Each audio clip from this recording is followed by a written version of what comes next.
Good morning, students. How are you? I hope you are all fit and fine at your home.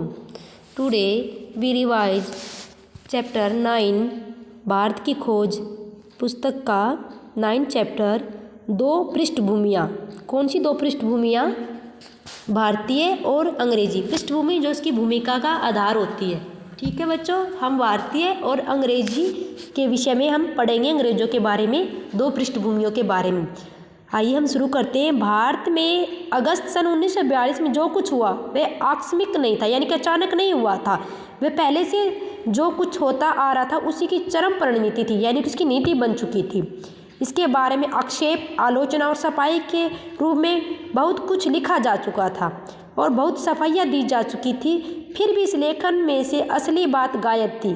कौन सी? क्योंकि इसमें एक चीज़ तो को केवल राजनीतिक पहलू से देखा गया जो राजनीति से अधिक गहरी थी। इन सब के पीछे वह तीव्र भावना छिपी हुई थी, चाहे कुछ हो जाए, अब राज्य अब बर्दाश्त नहीं किया जा सकता। कौन सी भावना बच्चों? यानी कि आज़ादी प्राप्त करने की तीव्र इच्छा भारतवासियों की।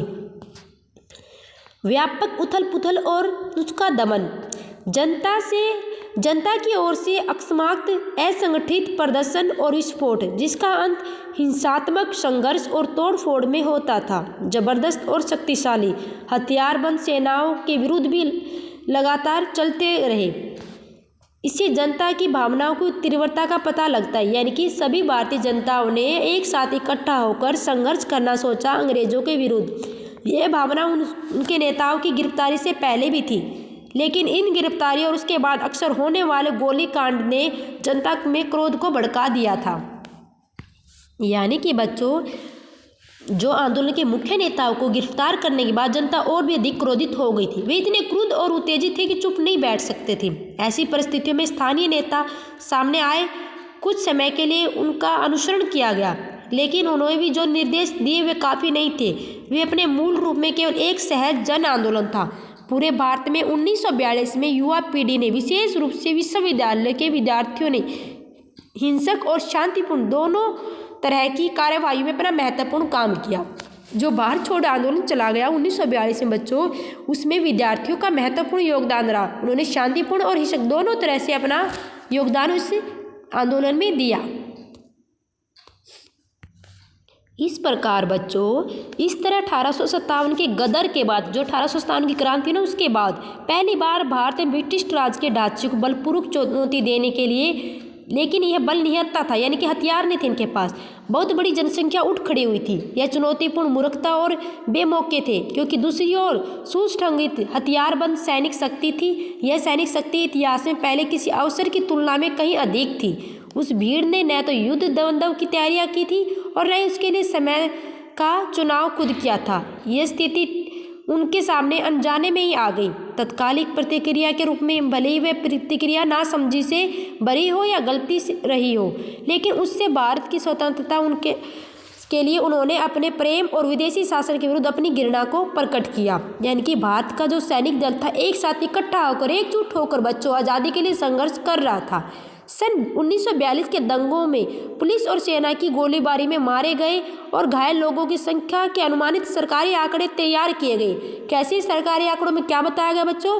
कि 1028 मरे और 3200 घायल हुए। जनता के अंदाज के अनुसार मृतकों की संख्या 25,000 कही जाती है।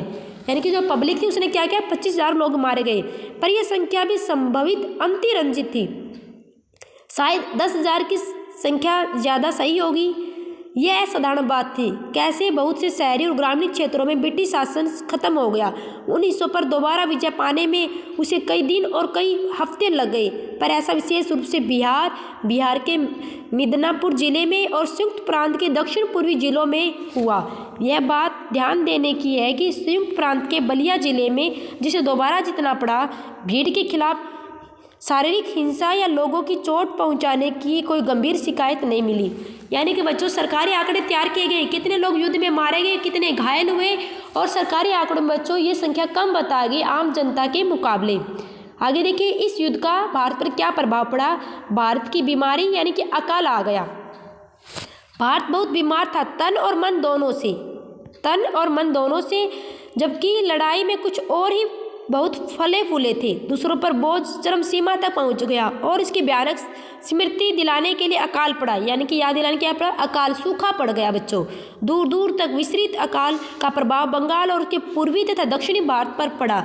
अकाल का प्रभाव बहुत अधिक भयंकर था। जो अकाल पड़ा उसका प्रभाव अंग्रेजी शासन के पिछले 170 वर्षों में सबसे बड़ा और विनाशकारी था। इसकी तुलना में 1766 ईस्वी से 1770 ईस्वी के दौरान बंगाल और बिहार के उन भयंकर अकालों से की जा सकती है, अकाल में सूखे से की जा सकती है, जो ब्रिटिश शासन की स्थापना के आरंभिक परिणाम थे। यानी कि ब्रिटिश शासन जब भारत पर अपना प्रभाव जमा तब ऐसी स्थिति उत्पन्न हो चुकी थी। इस बाद महामारी फैली, विशेषकर हैजा और मलेरिया जैसी महामारियां फैल चुकी। जैसे आजकल कोरोना की बीमारी फैली हुई, ऐसे उस समय फैल चुकी थी महामारी हैजा और मलेरिया। वह दूसरे सूबों में भी फैल गई। आज भी हजारों की संख्या में लोग उसके शिकार हो रहे हैं। इस अकाल ने ऊपर से थोड़े ही से लोगों की खुशहाली छीनी। उधर दूसरी तस्वीर कुछ और ही थी। यह तस्वीर ब्रिटिश शासन की बदहाली और बदसूरती की तस्वीरें थी। जब यह सब कुछ घटित हो रहा था, कलकत्ता यानी कि कोलकाता की सड़कों पर लाशें बिछ गई। कलकत्ता के ऊपरी तबले के 10,000 लोगों के सामाजिक जीवन में कोई परिवर्तन नहीं आया। नाच गाने और दावतों में विलासिता का प्रदर्शन हो रहा था। जीवन उल्लास से भरा हुआ था। किसका? जो अमीर वर्ग थे ना बच्चों, उनको कोई प्रभाव नहीं पड़ा इस युद्ध से। वो वैसे ही विलासिता, भोग विलास का जीवन व्यतीत कर रहे थे। अक्सर कहा जाता है कि भारत अंतर विरोधों का देश है। बहुत लोग धनवान है और बहुत से लोग यहाँ पे निर्धन है। यहाँ आधुनिकता भी है और मध्य युगीता भी है, यानी कि दोनों पक्ष के लोग यहाँ पे रहते हैं। यहाँ शासक भी है और शासित भी है, ब्रिटिश भी है और भारतीय भी है। ये अंतर्विरोध सन 1943 के उत्तरार्ध में अकाल के उन भयंकर दिनों में जैसे कलकत्ता शहर में दिखाई पड़े, वैसे पहले कभी नजर नहीं आए। अकाल की वजह गहरी थी और उस बुनियादी नीति में थी जो भारत को दिनों दिन गरीब बनाती जा रही थी, जिस कारण भारत लाखों लोग भूखमरी का जीवन जी रहे थे। बच्चों, जब अकाल पड़ता है तो हर तरफ सूखा आ जाता है, खाने पीने के भी लाले पड़ जाते हैं। लोगों को खाने के लिए भोजन नहीं मिलता और नहीं तन ढकने के लिए कपड़ा मिलता है। उसमें उन दिनों भारत गरीब ही होता जा रहा था। भारत में क्या हुआ बच्चों? भारत में ब्रिटिश शासन पर बंगाल की भयंकर बर्बादी ने और उड़ीसा, मालाबार व दूसरे स्थानों पर पड़ने वाले अकाल ने आखिरी फैसला दे दिया। जब वे जाएंगे वे क्या छोड़ेंगे? 3 वर्ष पहले मृत्युशैया पर पड़े टैगोर ने उस चित्र में उभारा था, लेकिन वे कैसा भारत छोड़ेंगे? कितनी नगन दुर्गति होगी। अंत में उनके सदियों पुराने प्रशासन की धारा सूख जाएगी, तो वे अपने पीछे कितनी कीचड़ और गहराई।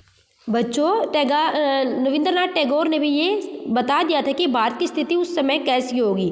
अकाल और युद्ध के बावजूद प्रकृति का अपना कायाकल्प करती ही है और कल की लड़ाई के मैदान में आज फूलों और हरी घास से ढक देती है। मनुष्य के पास स्मृति का विलक्षण गुण है। स्मृति मीन्स याद का एक अद्भुत गुण है। वह कहानियों और यादों से निर्मित अतीत में बसता है। यानी कि मनुष्य आज भी हमारे अतीत की जो कहानी पूछेंगे मानव से तो बता सकता है।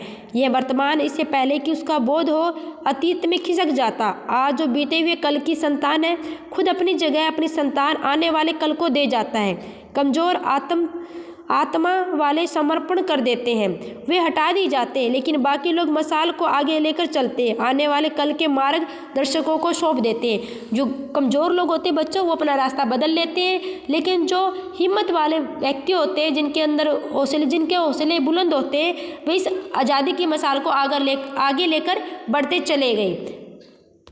तो आइए, हमने सीखा आज का ये पाठ।